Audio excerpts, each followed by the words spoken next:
What is up, everybody? Hey, welcome back to the V Twin Life. We got Milepost 49 with Mr. HD Vibe. Thank all you guys for coming on. Got to give a big thank you to Crash Inc. Clothing, one of the sponsors that came on early on in the V Twin Life. You can find them at crashinclothing.com and at Crash Inc. Crash underscore Inc. on Instagram. Brad Columbus came in on early. We built a great friendship. His continued support has just been awesome. And also, Wild Ass Seats. You can find them at wild-ass.com. You know, there's a lot of people that are really into the riding, pushing miles, and they want that extra added comfort. And I have put a few thousand miles on mine, and they are impressive. If you guys want to check them out, hey, feel free. We just want to give these guys their moment of fame. So, hey, let's dive into Milepost 49 with Mr. HD Vibe. What's going on, buddy? You know, just hanging out Sunday evening out here in the garage, and glad to be here. Thanks a lot, Denver. Appreciate it. Yeah, thanks for coming on. I know it's, tell you what, we'll let everybody else in on this. A half hour ago, I thought I was going to have to cancel this at last minute when getting stuff set up, coming out here when my wife could hear water spraying inside the walls. We done lost a freaking water pipe on the hot water heater. So I'm going to be playing with that when I'm done with this, but you know, I guess it's just part of being a homeowner. And now we're going to enjoy this, and I'm not even going to worry about that. And we're going to talk some motorcycles and have some fun. Sounds good. Hey, what's up there, Mr. 602 North? So I guess let's, start at the beginning for you. Where'd you get the bug when it came into motorcycles? Yeah, I don't know that I've ever really gone into this story on any of my videos or any of the other streams that I've been on in the past, but motorcycles for me started probably when I was 9 or 10 years old. At the time I was living in just outside Omaha, Nebraska, and for whatever reason my dad bought me this little mini dirt bike deal, and the guy, buddy of mine at the time across the street, had one, and we just started tearing it up in some of the empty fields. I think we actually lived in Millard, Nebraska, just outside Omaha, and it was sort of a new area and lots of open fields and dirt, and we made a track and tore things up there, and probably not the safest. I was actually chatting with Truck and Biker I think yesterday or the day before, and we were just talking about riding bikes as kids and some of the crazy stuff that we did. And the bike, it didn't have a chain guard on it, so I have some scars on my left leg from chain flying off and hitting my leg, and probably not riding in the most safest manner. So I started there, and it was kind of strange. Nobody in my family, immediate family, really ever rode motorcycles, mini bikes, any of that kind of stuff, except for on my mom's side of the family. My uncle had ridden motorcycles for a really long time, but I never really was around it per se. It wasn't something that was kind of in the DNA, if you will. And then I can't even remember when I stopped riding that dirt bike. We moved from Nebraska. We moved back to the St. Louis area a few years after that. And I think I rode that thing around in St. Louis for a while. And I think it just broke down. And then my family had moved back over into Illinois. And then we my dad bought us, me and my brothers, a Honda. I think it was like a Honda 50, like 3-wheeler thing. And we started tooling around through the woods on that for a while. And then, life got busy. I got older. That I wasn't riding anymore. And I took a really long break. And then in 2015, I decided to buy a motorcycle. I don't know. It was I was at one of those sort of life changing times. And I'm like, you know what? I'm going to start riding again. So I bought a 2008 V-Star 1100. I didn't have an endorsement. I didn't have my permit or anything. And I found this bike on, I think it was Craigslist or Facebook Marketplace or something. And it was, those old V-Stars were good bikes. yeah, it's great. I mean, I still have it. are. Yeah, I still have it. You know, the only thing with it is it is carbureted. So, you know, it gets a little funky because I don't ride it a lot anymore. That particular bike, but you know, I got it for a good price. You know, I actually went and rented a trailer and hauled it home because I didn't have a license and I didn't want to ride it without a license. And then I went and took an MSF course at the Harley Davidson dealership close by my house, and got my license. And then I started riding that, the V-Star. I rode that for about a year. And during that time, I had had some family events where I had run into my uncle, who I mentioned had ridden for many, many years. And actually he's pushing, I think he's like 78, and he still rides. He's had awesome. knee replacements, I think maybe a hip replacement, but he still gets out and rides. But anyway, we were talking about, I think he has a Fat Boy. I think it's like a 98 Fat Boy. And he still rides that. We were talking at some family event. Actually, I think it was my parents' 50th wedding anniversary. And, you know, we're talking about Harleys. And then a little bit later, I ran into actually a family friend who was the sales manager at a Harley Davidson dealership in the Kansas City area. And we were talking about it. I told him I had the V-Star and whatever. He's like, hey, if you ever want to change over to Harley Davidson, he goes, just give me a call. We'll work you a good deal and whatever. So I'm going to say not too many months after that, maybe 4 or 5 months, I gave him a call. I saw one on the website at the dealership he was working at. It was a Street Glide special. And I called him up. I'm like, hey, Don, you know, I'm looking at this bike. And he's like, yeah, that's a good one. He goes, but I just got one in on trade. He goes, it's a 2015. And this time we were in, I think it was like September of 16. He goes, it's got like 1,800 miles on it. He goes, we just took it in on trade. The guy, there's nothing wrong with it. We've gone through it. The guy bought it here, and, you know, I can sell it to you for this, which was hugely discounted over what a brand new one was. And it still had warranty and the whole deal. So I was like, all right. You know, he sent me some pictures, and, you know, the next weekend I drove to Kansas City from St. Louis and bought it. And so that really was my introduction to sort of the Harley Davidson, I don't know if you call it a lifestyle, culture, whatever. And it was really through that first purchase. And, you know, that dealership, I mean, unfortunately, they're not a Harley dealership anymore. They're one of the ones that sort of, they were a very big dealership in Kansas City, but they made a decision that, again, this was, I think, a year and a half or 2 years ago, that they didn't want to be associated with Harley Davidson anymore because there weren't enough bikes coming in. They couldn't make any money. They had a big dealership, a big building, and they changed from Harley Davidson dealership to a power sports dealer, so they could sell anything. But anyway, so that was, you know, they were really welcoming, even though I was from St. Louis. They were in Kansas City, but, you know, just the whole experience of buying a Harley Davidson, even though it was used, it was a year old. They treated me just like I bought a brand new one. And that really started it used, and you're barely with Harley. even What's that? just past first.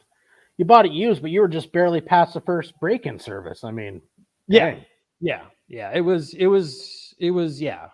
a great find and a great deal. And as you say, it's always good to have some connections as well. So that helps. And that would actually be what. So you still actually got that was the twin cam then? Yeah, it's a twin cam 103. And, you know, that bike, we talk about what I do with riding. So that when I got that bike, that really started. I rode by myself mostly. I didn't really know anybody in St. Louis that rode motorcycles. So I would just go out on weekends or a weekday and just ride by myself. And then I happened to come across a group here close to my home that would put on about 4 or 5 organized rides per year. And I signed up for one of them. And it was a great group. I think the first ride I went on, I don't know, there was probably, I don't know, 50 or 60 bikes that went on this ride. And we did it was a very picturesque ride. We went from Missouri and crossed over into Illinois and ran along the river road into Pure Marquette State Park. And, it was a great ride, a great experience. And, then I signed up for the next ride and the next ride. And then it ended up, they said, hey, you ride pretty well. Would you want to be part of our pre-ride team? And so this is a pretty organized group. It's not a club. I would call it more of a riding group. And like I said, they put on 4 or 5 rides a year. They're very organized. They plan the routes. They do pre-rides. The road captains pre-ride. They break into smaller groups. It's very well put together. And they asked me to be on the pre-ride team, which is usually the last pre-ride before the big ride with the big group. And so I wanted to get more riding in, so I did that. So I did that for a while. And they then, after a couple pre-rides I did, they said, hey, would you want to consider being one of our road captains? I'm like, well, sure. What does that mean? And then they kind of introduced me to the concept of what a road captain is all about. And then I had to kind of go through a vetting process with some of the senior road captains. And then, we had to do an advanced riding course. I had to do an accident scene management course. We had to have trauma packs, have to lead a ride, put a ride together from start to finish, lead a big group ride. And so I did that, and I became a road captain with them in 2018 and have been ever since. Well, then on a side note, you talk like in a trauma kit. Even having yourself a quality first aid kit to keep in your bike. I have one myself. I have a good first aid kit in my bike, and there are just certain things that, I always travel with. I got a decent tool set that I'll travel with, some odds and ends. Right. I got a good socket set that'll fit everything on my bike. I'm pretty well mechanically inclined, so I can dive into something as long as it's not too in depth. But I travel with enough little stuff on my bike to know that if it's something moderately simple, that I should be able to fix myself on the side of the road. And with that being said, I also do have a first aid kit. And actually, there's another company that I'd want to give away called Rad Flags. Mm-hmm. They actually make it's like a Velcro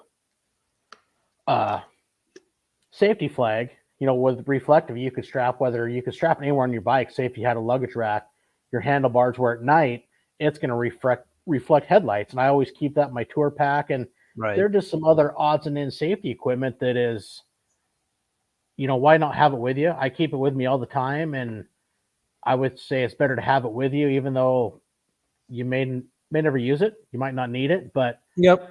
You never know when there could be a scenario somewhere where, hey, you know what? You might have that little piece, and sure, there's some extra stuff that I probably take with me that some people say, hey, why are you carrying that? Well, you know what? You never know, and I'd rather be safe than sorry.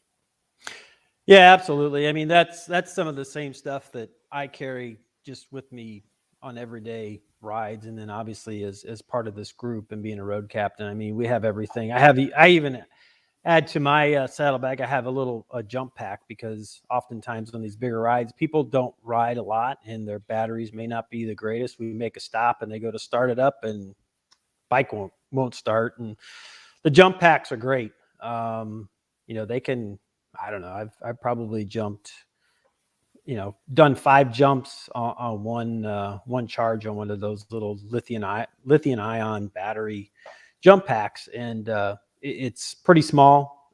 Actually, the one I have is, I think it's actually the same one that Harley sells, but it's under the actual company brand name that produces it for Harley, and I think it's NOCO. Nice. Yeah, now, see, that's something I haven't gone that far as to carry a jump pack, but it's nothing wrong with be prepared, I guess you could call it. Yeah, we've had plenty of times when people have that, and then we'll also, as with the big group too, one of us will generally have one of those little 1-gallon gas cans that you can fit in your saddlebag too, just in case someone has a smaller tank. And again, maybe not be the most prepared rider, but we can get them home.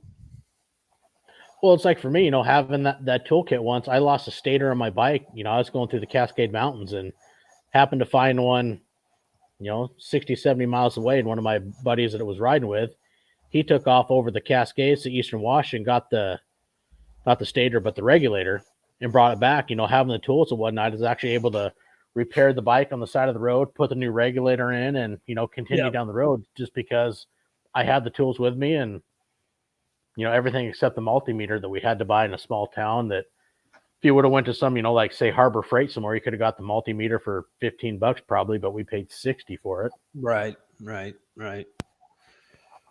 But you know what? We fixed the bike and we kept going. So it sucked at the moment when you break down, but at the end of the night, when you're back on the road, you get where you're going. It's all part of the story, and reflect back on it. It's all part of the fun, the adventure of motorcycles.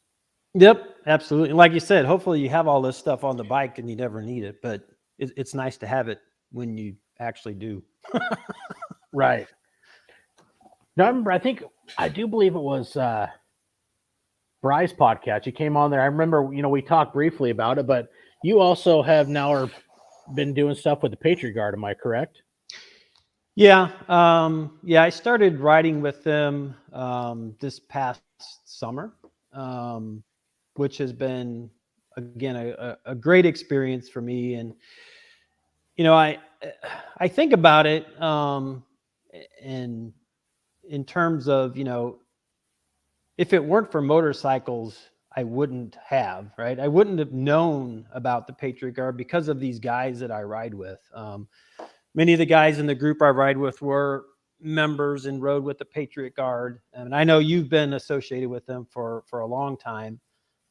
But such a great organization that provides, honorable and honor and respect to, our fallen heroes and fallen veterans, either through motorcycles or flag lines, or, just being there for the family and doing what the family would like the Patriot Guard to do. And, I think I put out 2 videos in the last few months. I haven't been doing YouTube that long, since August, but one of the early ones I did put on, and I think I mentioned it the other night, but if anybody on here or hears this podcast later wants to really find out what a large, very organized and emotional mission is like, I'd ask, just check out the video I put. I think it was around middle of September, and it's called, I think, Patriot Guard Mission for Lance Corporal Jared Schmitz, who was one of the 13 soldiers that was killed in Afghanistan back in August. And he happened to be from the St. Louis area. And we did 2 missions with the Patriot Guard for him. The first one being the escort from from the airport here in St. Louis to the funeral home. And then a few days later, we did an escort from the funeral home to Jefferson Barracks National Cemetery here in St. Louis. And then I followed up, I think about a month later, because with another video that really just talks about, what is the mission of the Patriot Guard? And I think I titled it, Who Are They? What do they do? And why do they do it? So just kind of covering, all of those things, and, really hopefully through using YouTube as a platform. I mean, I don't have that many followers, but it's getting there, our subscribers. But I do have, I've had a lot of views, or a large amount for me for a small channel. But yeah, I try to use it as a platform to educate people about what the Patriot Guard is all about, how they can get involved, the website, and you don't have to have a motorcycle to be a part of it. And No, I yeah, mean, those were, what's support that? cars. No, you're right. You don't got to have be on a motorcycle. I mean, they're, the support cars, the people that will show up because, the cool thing is more than just the motorcycle escort. I mean, yeah, that's, a great honor to be part of that. But there's, a lot of times where we might just show up at a cemetery, you're doing a flag line, you're, Right. supporting that family, providing a sense of security around an area. There's a lot to it that goes into it. When it was started with the, you had that Baptist church. It was, I can't remember the exact name at the moment. Westboro. Yeah, that was, causing scenes at some of these funerals for our American heroes. And, that's was a big part of when the Patriot Card came in to just, create that line, let these families and these people have their time and keep that kind of stuff out of the area. I mean, we're not there for violence whatsoever, but Right. you're just going to try to do what you can to let that ceremony be peaceful and give them the honor they deserve. And I mean, actually, you can see my flags are right over here. They go in my tour pack. You can't see the other one, but yeah. And I think it's a whole different emotion when you're doing the escorts in a national cemetery. I've done a good number here, in my local town in Port Angeles to the cemeteries, and I've done one over to the Tahoma National Cemetery, one of the national cemeteries for Washington State, and it's a very different feeling doing, the ones at the National Cemetery, just because they can be a little bit larger, but it just, I don't know, it's a different feeling. It's hard to put it into words. Yeah, it definitely is. And I couldn't necessarily even put it into words when I put those videos, especially the one with the escort. I started out the video and I had just gotten home from it, and I'm like, you know what, this emotion is raw. I'm going to just try to just tell you what I feel before I ran the video. And there's parts in that video that are just, especially when we talk about the lead ride captain was talking about why we put the rear pegs down, and that soldier, and he said, I told the family we're all going to have our rear pegs down because your son is riding with us, each and every one of us. And it was just, it's even thinking about it still today, and just I can still picture him standing in the back of the pickup truck explaining this to the 600 plus motorcycle riders and support vehicles and first responders that were there. I mean, it was just like, woof, incredible. So yeah, I've done smaller ones. I did one, I think that it was in November, and those, are also emotional, but it's sort of on a different level. It was very intimate. I mean, there was probably 25 of us there, and it was a soldier coming in to Lambert International Airport, and we were actually at the terminal where they brought the casket out from the terminal. We were in a flag line, and the family was there, and just they came to each one of us, the family members, and thanked us for being there to honor their son, which was just, it's again a whole nother level of emotion that came with that very sort of intimate setting. And then we actually went from the airport to the funeral home, and I was literally standing right next to, I think, a sister of the soldier, and it was just unbelievable. So yeah, if you have the opportunity, I would suggest and ask that you at least look into it in your local area, because the Patriot Guard is all over the country. I think Oh there's yeah, they're nationwide. I think people registered. There's I think over a couple 100,000 people that are part of the Patriot Guard around the United States, and they need people like us and people in cars and whatever to help with those missions. Oh, especially you get some of them local areas. There's not. Sometimes there might only be 4 or 5 guys, and if somebody's interested, one more person can definitely make a Right. difference. And Yeah. it is a great part of a great organization to be part of. And to me, these military veterans are American treasures, and I think it's a great group. And I just want to touch on that because I remember from a conversation we had on Bryce channel that you were also part of that. So I figured, hey, Yep. that's a good thing to bring up and a great organization to talk about also. Yeah. I hope to continue to participate in that. And a couple of us from the group that I ride with, we try to set aside one day per month to actually participate in a mission. Now I think we did not make one in December that we tried to coordinate, and it just didn't happen. But it's these things happen no matter what the weather is and no matter what time of the year is. And so the Yeah, you family. sign up, you can get on the Yeah. calendar. You can see them. They're everywhere. There's every day. It seems almost there's one somewhere. So Yeah. Absolutely. all right. So also, I know look through your stuff. You also are a father. Now, any of your kids enjoy riding with you also, and then enjoy the motorcycle as much as you? My oldest daughter and my middle daughter have ridden on the back. They like to do that.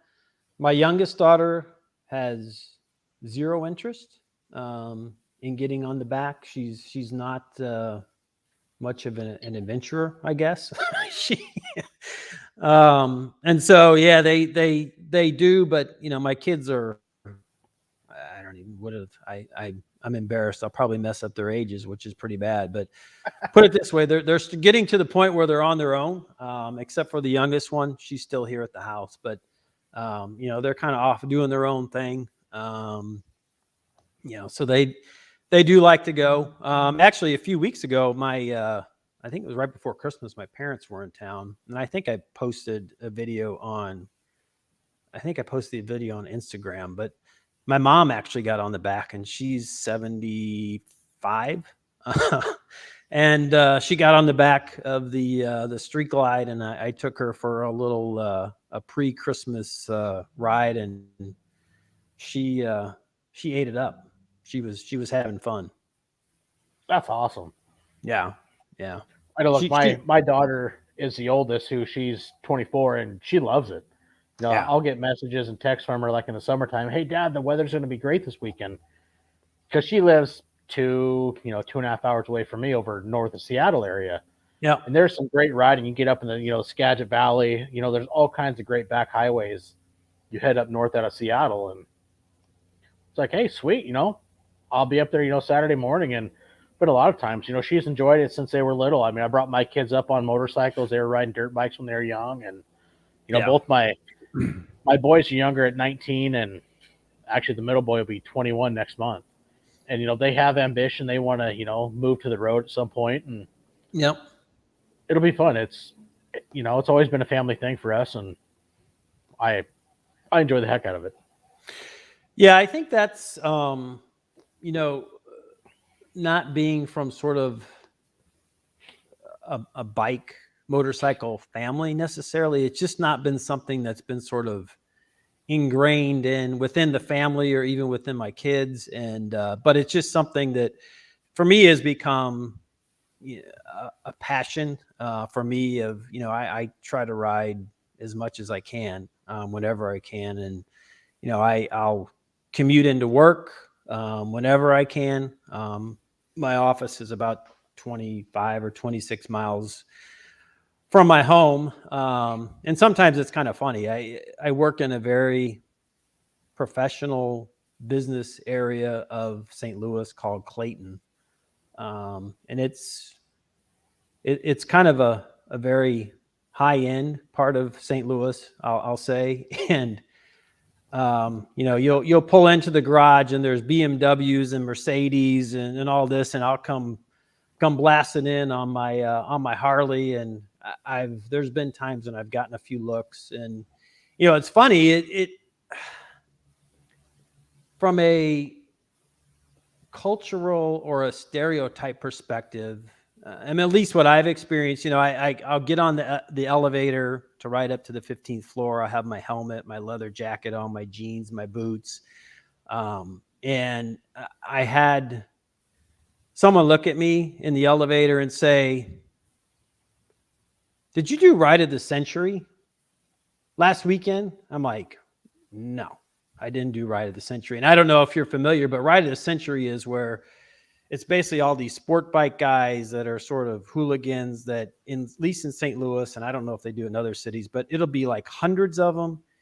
And they'll run down the highway doing wheelies and just crazy stuff and trying to run people off the road. And it's a big issue here once a year in St. Louis.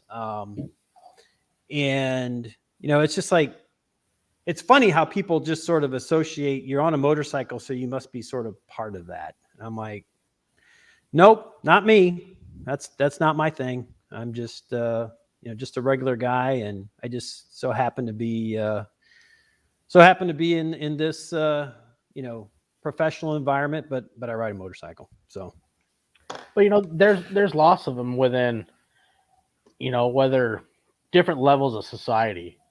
I mean, you could look at some people and you'd never know that, it's a passion that they also enjoy. right.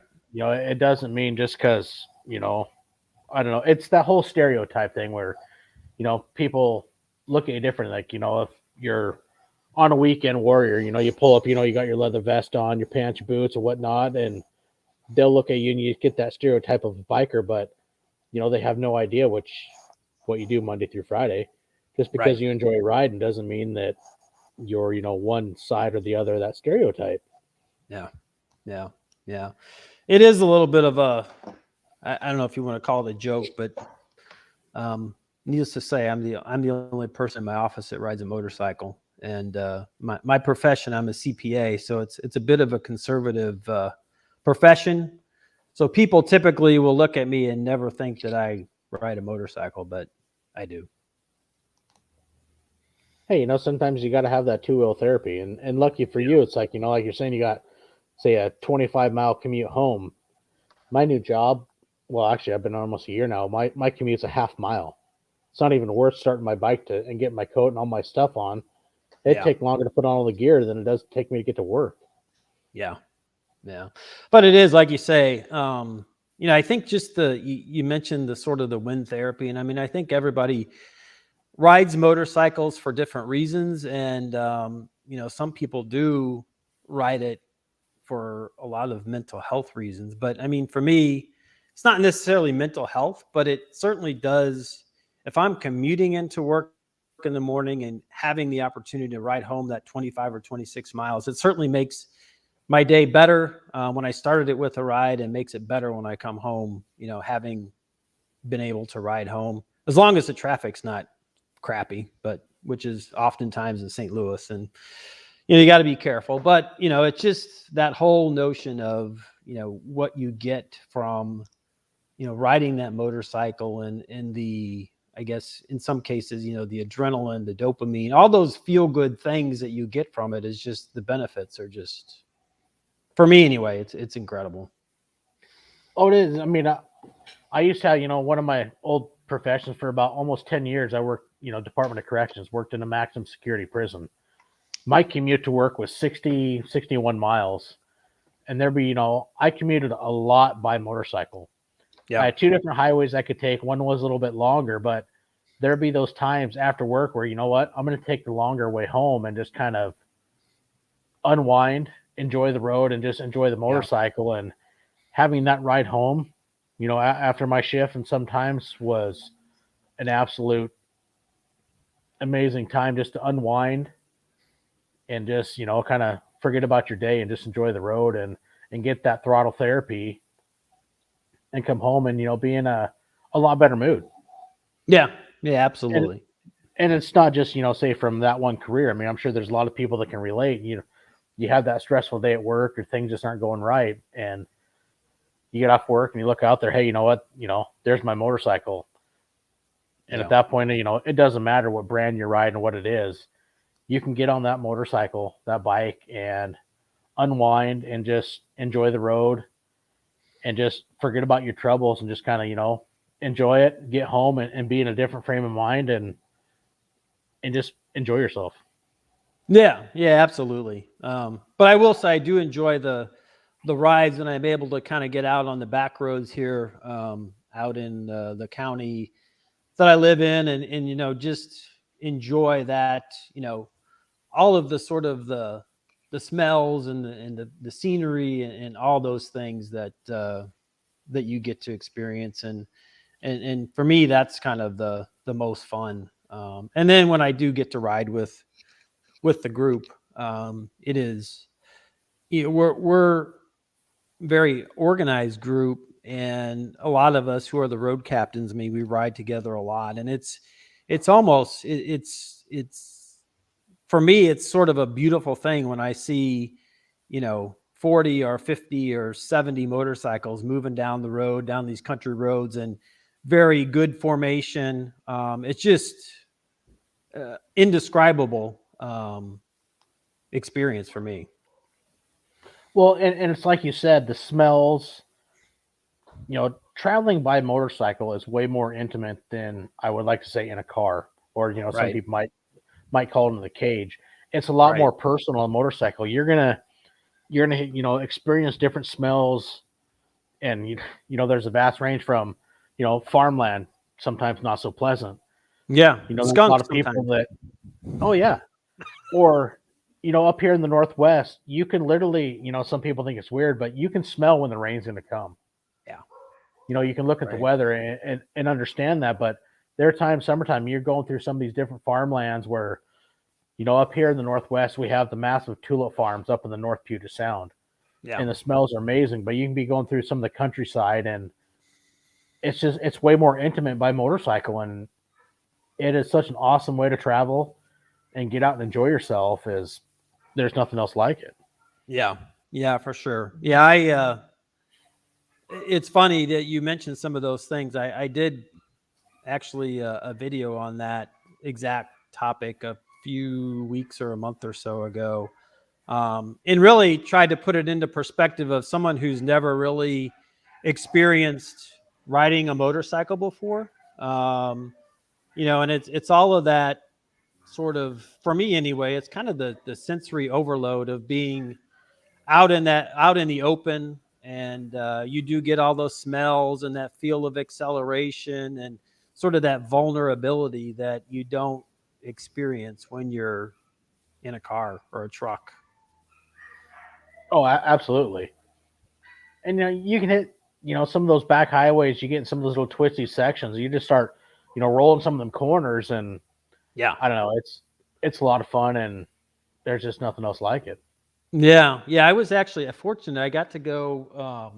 I think it was not last summer, but the summer before. A group of us went to kind of the Appalachians, between Kentucky and Virginia, and rode back of the Dragon, and then I think there was 5 or 6 other routes, the Wood Booger and I mean, there's so many of them out there, and that experience is just incredible. And if anybody listening or hasn't been to that part of the country to ride, I mean, it is just incredible. And the back of the Dragon, everybody talks about the tail of the dragon, I think, more than the back of the dragon, but the back of the dragon is pretty darn good, and it is. I mean, it's a very technical ride, and it's a lot of fun if you have the opportunity to go do that. It's awesome. That area is actually on my list. Someday I want to get to. The that whole area, the Appalachians. I'd love to get down through the Ozarks, Yep. and for me also, there's a lot of history in that area, and I'm big. I love history, and that's just an area that I would love to be able to spend a week or two just really going through and enjoying a lot of the sites and some of those back roads and just see everything it has to offer. Yeah, yeah, it was fun. I mean, everybody will probably boohoo on me, but we actually trailered there because we only had, I think, five or 6 days. So we trailered there, and then we rode the next 5 days straight. We parked Well, the thanks for trailer. coming on. We gotta end this. You trailer. Gotta go. Oh, sorry. Yeah, but we did. But we parked the trailers and the trucks at I think it was called Mine Shaft Harley Davidson. They were nice enough to let us park the stuff there, and then we went on and kind of made a big loop through, the Kentucky, Virginia. We touched into, I think, into West Virginia. Stayed at a cabin one night, and that was quite an experience. You talk about, when I was a kid, I rode off road and dirts with a little mini bike motorcycle thing. We, unbeknownst to us, we rented this cabin that I think there was 13 or 14 of us all together. Rented this cabin, and it was right off of. I think we actually took the back of the Dragon to get there, and we didn't know it, but there was no road to get to this cabin other than sort of a farm road that had two tracks, and it was about a tenth to a quarter mile off of the road. And it was downhill and back uphill and a curve, and it had just rained the day before, and there was puddles and mud. And, we ended up taking 7 Harley Davidson motorcycles off road, and fortunately, going in, nobody went down, but coming out the next 2 days later, the day later, one of the guys got a little wonky on the grass from the morning dew on the grass, and got kind of a little bit high on part of the little bit of a track that there was, and the bike just sort of slipped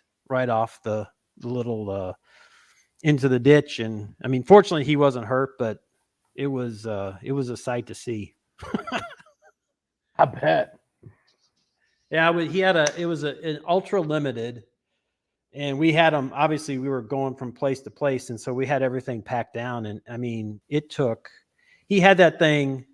I mean, it was wheels up when he had rolled it over, and it took 5 of us to get that thing because it was on incline, it was upside down, the fairing was like flipped up, upside. But 5 of us, we got it back up on its wheels, and we asked him, like, "Hey, Bob, you gonna ride the rest of the way up?" He's like, "I don't think so. Can somebody ride this thing up this hill?" Hey, you fall off, you got to get back on. Yeah, well, he got back on, but it was just I think he was a little shocked from taking the roll off the bike and seeing the bike wheels up. It was something. I've never seen a bike like that before. Wheels up off into the grass. Yeah, it happens from time to time, but yeah, it's definitely an experience. Yeah, it was something. And he actually had just gotten that bike, I think, like a month or so before we went on that trip, and he wasn't used to really riding a big heavy touring bike before. He and his wife both rode. They both had Road Kings before that, and then she decided that she didn't want to ride her Road King. She had some issues with her eyes and didn't feel comfortable, so they sold both Road Kings and bought this ultra limited. And he's not the tallest of guys. I would say he's probably 5'7", 5'8", and first trip with this big bike and dumped it. Oh, that sucks. Yeah, all turned out okay in the end, but it was something. Hey, at least somebody got hurt. Exactly. So where'd you get the name HD Vibe? Where'd that come from? HD obviously stands for Harley Davidson. And I think in my logo it says "Live in the Motorcycle Vibe," and that's kind of the vibe piece of it. It's just sort of the whole notion of kind of living. Obviously, I'm not a lifelong biker, and I don't come from this sort of biker family or tradition, but it's just, I think for me, it's just been something that Harley Davidson's motorcycles. It just kind of came to me one day, and I actually my license plate. I actually had the license plate on my Street Glide that said HD Vibe well before I actually started the YouTube channel and Instagram. So just kind of came to me one day, and Nice. I was just curious. I wasn't sure if there's a whole, little backstory to that, or where it came from. I was just, if there's something you kind of touch on, because I was curious myself. yep, no, just something I came up with, and it just sort of, I think from my perspective, it just kind of fit as I was thinking about, putting a YouTube channel together, because I knew I wanted to focus it on, things around motorcycles. And I mean, obviously I have Harley Davidsons. I have the Yamaha still. The Ms. HD Vibe wants me to get rid of one of the 3 bikes, and obviously that would probably be the Yamaha V Star, but it's just hard for me to let go. What made you want to take the plunge into YouTube? I watched YouTube around motorcycle content when I got the Street Glide. I started watching some channels, and then I started watching more channels around kind of how do I do this to my bike, or how do I add this, or how can I do some maintenance myself and stuff like that. And then I did actually a promotional video for a software company it's a risk management type software company. And I was at one of their user conferences and we were talking about their software, and they knew me pretty well. And I said, hey, I don't even know how it came up. I said, yeah, I have a Harley Davidson motorcycle. And they all went, you what? I'm like, yeah, I have a Harley Davidson motorcycle. And they're like, wow. They're like, what would you think about if we sent a camera crew to St. Louis and you rode your motorcycle from St. Louis to, I think it was San Diego, and we have this camera crew follow you, and we make this promotional video to promote our product and talk about kind of risk management and what you have to do from a risk management perspective when you're riding a motorcycle, and how you put that into your everyday work and how you think about risk management. And then we'll have you come into the user conference that's at this resort on your motorcycle, and we'll have this video that we put out. And I'm like, do you realize how far that is from St. Louis to San Diego? That's like 2,500 miles or whatever. I'm like, let's do it. Let's go. Why not? Fuck, I would say let's go. We leaving tomorrow. Call the crew. Fuck, that'd be awesome. Fucking yeah. Well, I kind of backed out of that because, for one, I knew I couldn't go to the user conference because I was going to a Kid Rock concert the second night of that user conference. So I was like, there's no way I'm going to miss a Kid Rock concert to ride my motorcycle across the United States and have a camera crew follow me. So I said, how about this? How about you guys send a crew to St. Louis and we'll still do a video, and I'll still talk about risk management, and I'll still talk about risk management relative to riding a motorcycle and relate that to your product. And so we ended up doing that. And so that, I mean, it wasn't on YouTube. They used that video as a sales tool for their product.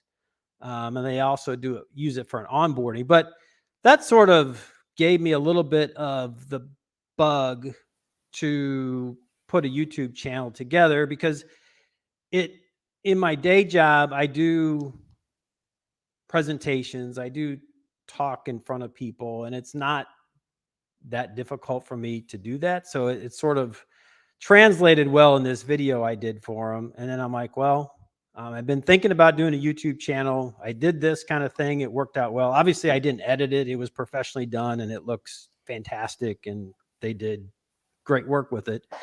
I'm like, well, why don't I start a YouTube channel? And so, I went back, and I did that video for them in the summer of 2019. And I kind of thought about doing YouTube, and I bought some camera stuff, and then I never did anything. And then I went on the trip to the Appalachian back roads and rode those. I'm like, I'm going to do a video when I did this, and I didn't do it. And then this past summer in August, I was like, you know what? I'm just going to do it.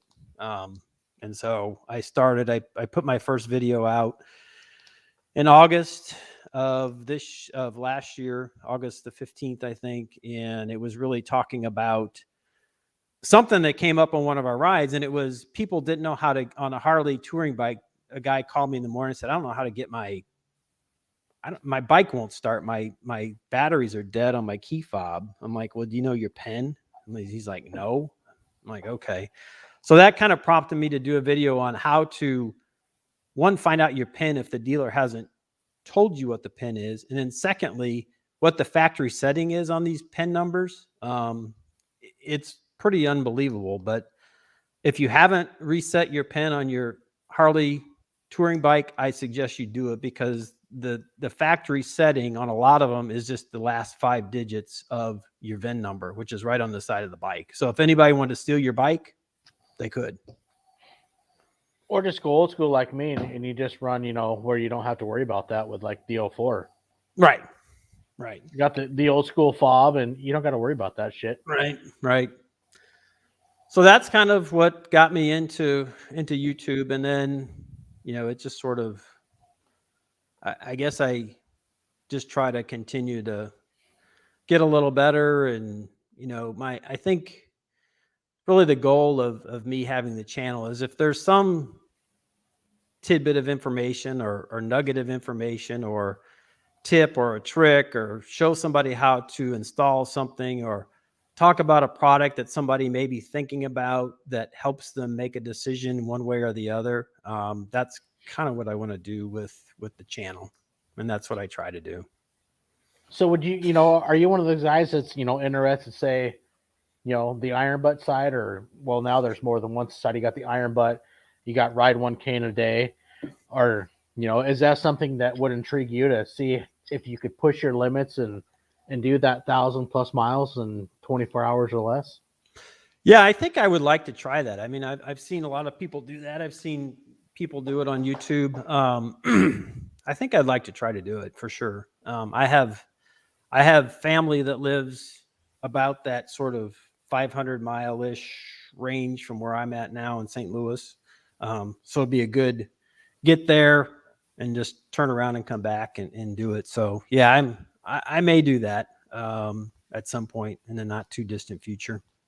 I'll tell you what, it's a lot of fun. I know I've done it. My best was 1,018 miles in 18 hours.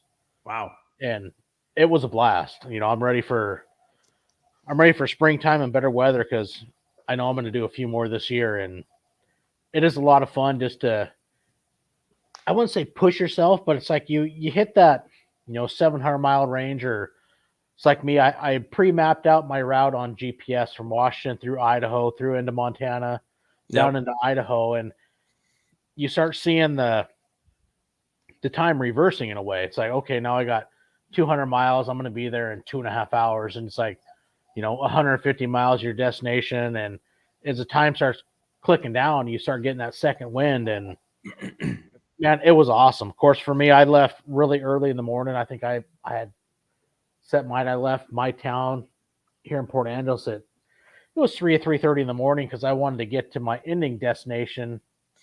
My plan was 8 to 9 o'clock at night, where I'm not riding late into the night. And man, it was an absolute blast.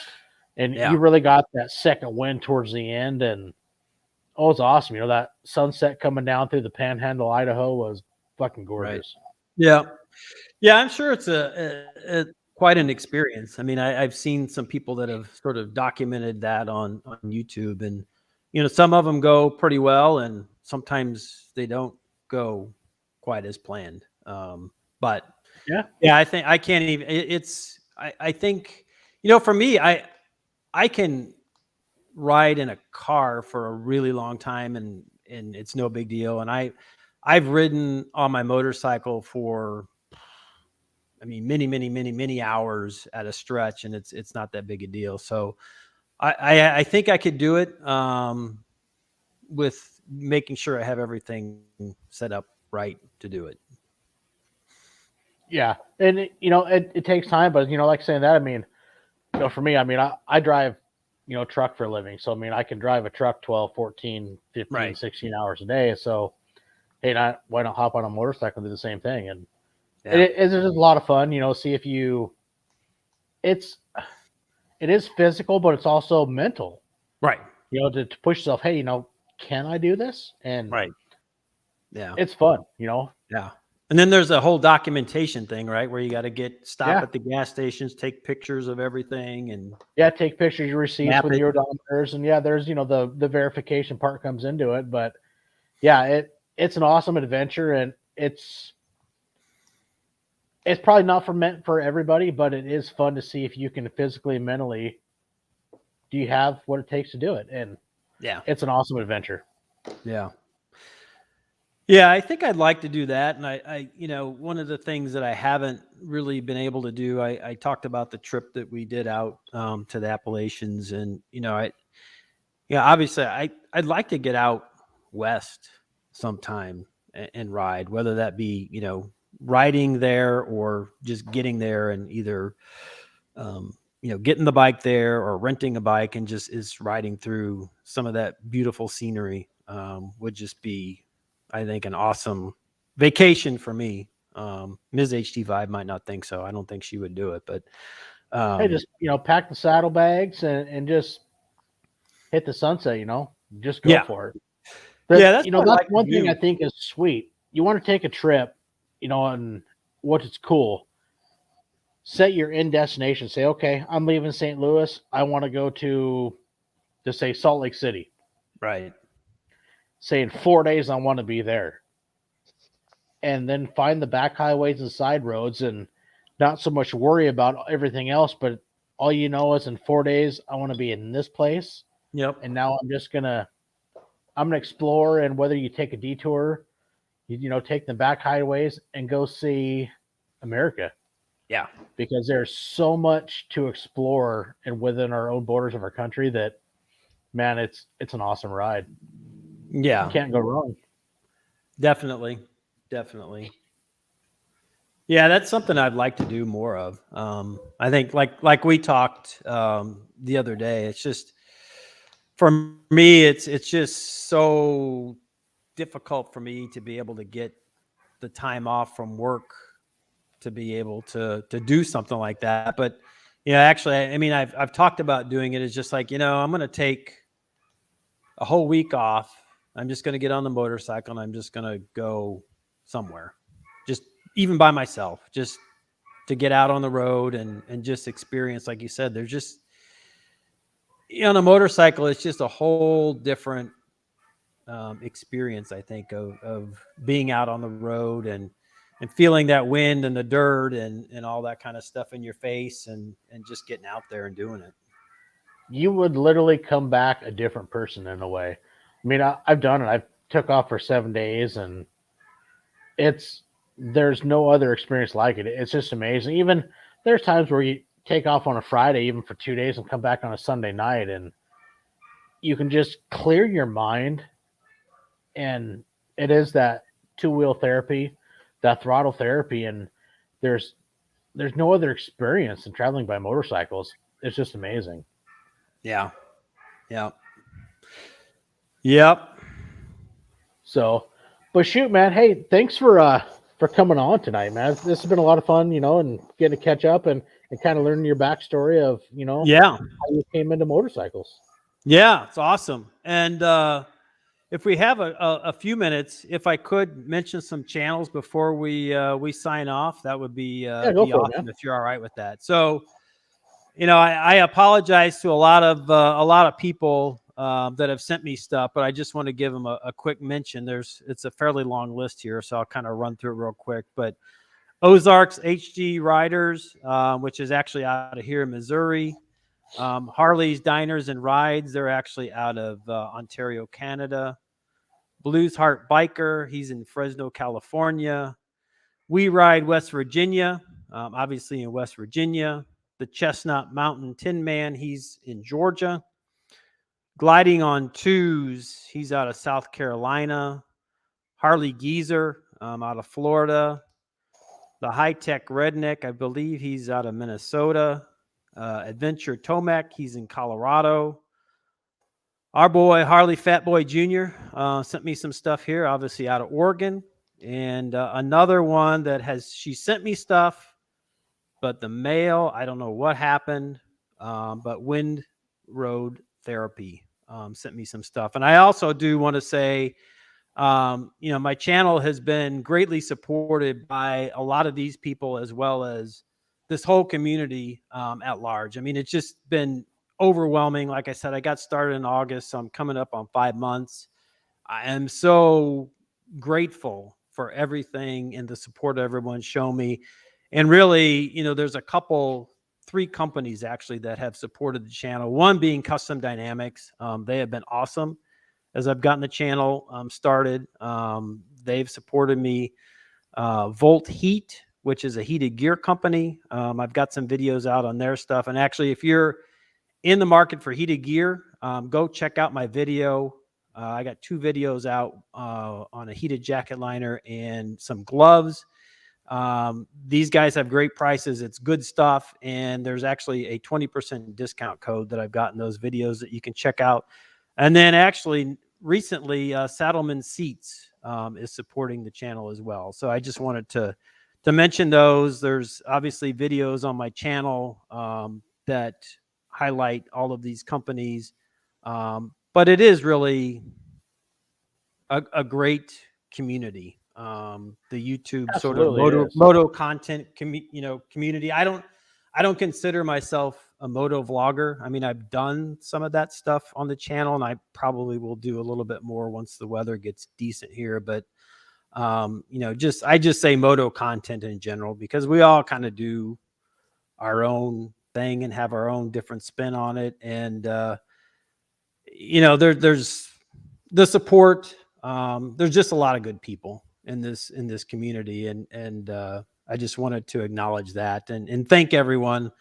And also, I'm closing in on 500 subs, and I'm going to be doing a Custom Dynamics giveaway once we hit 500. I think I need like 19 more subs to hit 500.